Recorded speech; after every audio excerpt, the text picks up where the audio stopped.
मैं जो दो रफ्तार हरियाणा यूट्यूब चैनल की तरफ से सबसे पहले तो सारे दर्शकों ने राम राम। और जो पंचायती चुनाव का माहौल बना हो रहा है, सारे कैंडिडेट अपने अपनी तैयारियां में लग रहे हैं। और आज हम बात करेंगे वार्ड नंबर 27 के जिला पार्षद के भावी उम्मीदवार मोनू मोर जी से। राम राम भाई। राम राम बे। तो आप जिला पार्षद के इलेक्शन लड़ रहे हो, तो पहले तो नु बताओ आपके परिवार का कितना रिस्पांस मिला आपने? परिवार का फुल समर्थन है, परिवार ने उठाया हूँ, उसके बाद गांव राम का पूरा समर्थन है। आपके वार्ड में कितने गांव हैं? अपने वार्ड में बास, पुठी, मोड़ा, बड़छप्पर, बकलाना, उगाड़न, खेड़ा, रागड़ान, जामनी, ये गाँव हैं। तो धर्मखेड़ी। तो आप उन सारे गाँव में गए भी होगे, मतलब दौरा भी किया होगा, तो आपको वहाँ से कैसा रिस्पांस मिला? सारे गाँव में एक तरफा माहौल बन रहा है, पूरा समर्थन है, प्रत्येक गांव में बढ़िया जुड़ाव है, लोग पूरा प्रेम मिलने लग रहा है, बड़ों का आशीर्वाद मिलने लग रहा है। साथ के साथ जो युवा बालक हैं उन्हें बहुत घना जोश है कि मोनू मोर को बनाना अब की बार। और आपको अपने खुद के गांव का कैसा रिस्पांस मिला? खुद के गांव का तो एक तरफा माहौल है, पूरा गांव एक तरफा चल रहा है।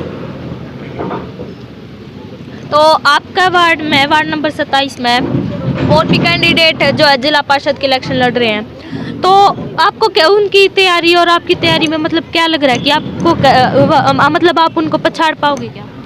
मेरी जो तैयारी है वो सोशल वर्कर कर रहे हैं, जो सामाजिक कार्यकर्ता हैं वो मेरे साथ जुड़े हुए हैं, तो उन सब के सहयोग से मैं उनसे काफ़ी आगे निकल चुका हूँ।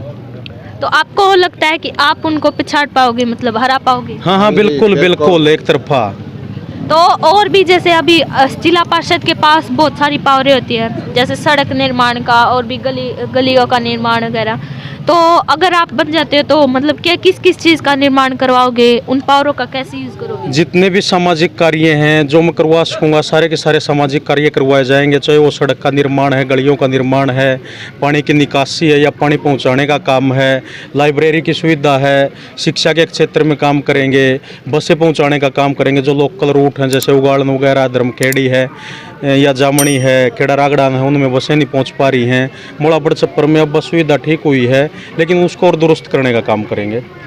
सीवरेज की सुविधा भी मतलब ऐसे गांव में उपलब्ध नहीं है, मतलब और जैसे पानी, बारिश होते ही पानी बढ़ जाता है, जिससे मतलब मच्छर पैदा हो जाते हैं, बीमारियों का खतरा रहता है, तो ऐसे मतलब हेल्थ के मामले में आप पानी की निकासी जो ये गांव है, जितने भी मेरे वार्ड के गांव हैं, इनमें एक मेन समस्या है। जैसे बास की मान के चलो तो बास में जैसे ही बरसात होती है तो पूरा गांव जो जलमग्न हो जाता है, उसके साथ साथ खेत भी जलमग्न हो जाते हैं, तो उसकी निकासी बहुत ही ज़रूरी है। इसके अलावा जैसे मैं पुठी गांव का दौरा कर रहा था, तो पुठी गांव के आज भी हालात ऐसे हैं, जो धान की फसल खड़ी है, धान की फसल में 1-1 फुट पानी है, तो उनमें गेहूँ की बिजाई का काम भी नहीं हो सकता, ऐसे कुछ हालात बने हुए हैं। सारे के सारे गाँव जितने भी गाँव हैं उनमें या तो पानी पहुँच नहीं रहा है या फिर बरसात ज़्यादा हो रही है, तो उस केस में पानी इतना हो जाता है कि उसको निकालना मुश्किल हो जाता है, तो उस क्षेत्र में काम करेंगे।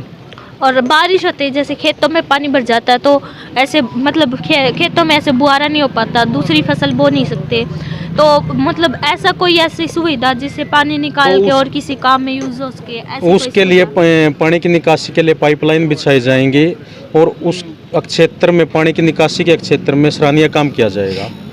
और जैसे अभी राजनीति के टाइम पे, चुनाव के टाइम पे युवा पीढ़ी बहुत ज़्यादा नशे की ओर जा रही है, और इसी टाइम पे नशा बहुत ज़्यादा खरीदा भी जा रहा है, यूज़ किया जा रहा है। 15 साल से इस क्षेत्र में काम कर रहा हूँ, बच्चों को एजुकेशन प्रदान कर रहा हूँ।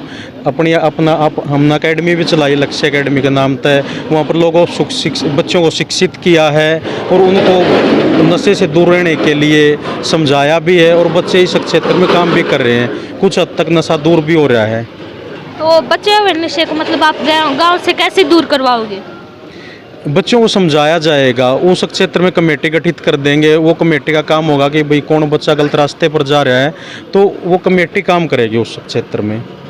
जैसे बच्चे हैं स्पोर्ट्स की, और जैसे अभी आपके गांव में 2 बच्चे जैसे हर्षिता मोर और सचिन मोर जो अभी गोल्ड मेडलिस्ट हैं, तो जैसे उन जैसे बच्चों को प्रोत्साहन मिले, इसके लिए स्पोर्ट्स की ग्राउंड की कोई सुविधा भी उपलब्ध नहीं है। फिलहाल जो ये गांव हैं, जितने भी गांव हैं मेरे जो वार्ड में आते हैं, इनमें एक भी स्टेडियम नहीं है किसी भी गांव में, तो कोशिश करेंगे कि वार्ड में कम से कम 2-3 स्टेडियम तो हों। इसके अलावा जो प्रत्येक गांव है उसमें खेल के ग्राउंड अच्छे हों, चाहे वो ट्रैक की सुविधा है, चाहे वो जिम की सुविधा है, या फिर जो अपने जनरल जो एथलेटिक्स गेम्स होते हैं उनकी सुविधा है, तो उनको बढ़ावा देंगे।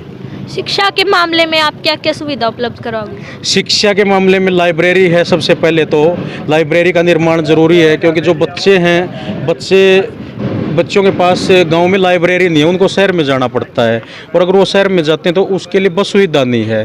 ठीक है, तो गांव में ही लाइब्रेरी बन जाए, गांव में ही कोचिंग सेंटर बन जाए, तो उसके लिए सुविधा गठित की जाएगी।